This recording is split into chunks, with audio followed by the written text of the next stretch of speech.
लोकसभा निवडणुकीनंतर राष्ट्रीय स्वयंसेवक संघ आणि भारतीय जनता पार्टी यांच्यामधले संबंध दुरावल्याचे चित्र स्पष्टपणे दिसतात। राष्ट्रीय स्वयंसेवक संघाचे सरसंघचालक मोहन भागवत यांनी लोकसभा निवडणुकीच्या निकालानंतर भाजपचे कान टोचल्यानंतर संघाशी संबंधित मासिकांनीही भाजपच्या सुमार कामगिरीचे विश्लेषण करताना पक्षावर बोचरी टीका केली। संघाचं मुखपत्र मानल्या जाणाऱ्या ऑर्गनायझरमध्ये याआधी भाजपच्या कामगिरीचं विश्लेषण करण्यात आलं होतं। त्यानंतर आता विवेक या संघाशी संबंधित साप्ताहिकाने देखील भाजपच्या महाराष्ट्रातल्या सुमार कामगिरीचं विश्लेषण करताना अजित पवार यांच्या नेतृत्वातल्या राष्ट्रवादी काँग्रेसवरच्या युतीवर खापर फोडलं।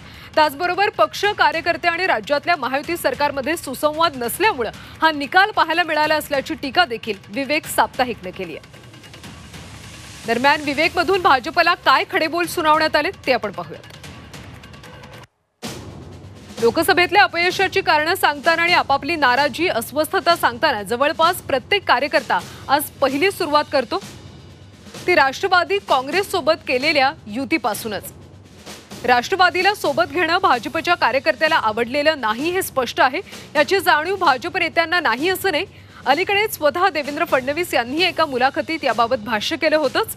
शिवसेनेनं पुन्हा युतीत येणं, त्यासाठी शिवसेनेत घडलेलं अंतर्गत बंड, एकनाथ शिंदेंचा शपथविधी आदी घटना कार्यकर्त्यांनी स्वीकारल्या। हिंदुत्व हा सामायिक दुवा असल्यानं आणि या युतीला गेल्या अनेक दशकांचा इतिहास असल्यानं बारीक सारीक कुरबुरी असल्या तरी ही युती नैसर्गिक असल्याचं मतदारांना पटलं होतं।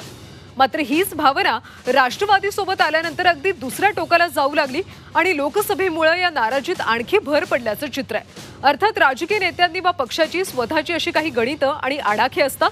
निवडणुकीच्या राजकारणाचं आकलन वेगळं असतं, परंतु जर ही गणितं चुकताना दिसत असतील तर त्याचं काय करायचं हा प्रश्न उपस्थित होतोच। तसंच कार्यकर्त्यांमधल्या अस्वस्थतेमागे राष्ट्रवादीचा समावेश हे वरकरणी मुख्य कारण दिसत असलं तरी तेवढंच एक मुख्य कारण आहे असं मुळीच नाही, ते केवळ हिमनगाचं टोक आहे। आणि विवेक साप्ताहिक आमच्या संघाचं भाजपला मार्गदर्शन, दिशादर्शक असं साप्ताहिक आहे। त्यांच्या काही कार्यकर्त्यांच्या दृष्टीनं, पक्षांच्या दृष्टीनं काही सूचना असतील तर निश्चितच त्या स्वागतार्ह मानून आणखी ताकदीनं या ठिकाणी भाजपचा कार्यकर्ता म्हणून आम्ही काम करू।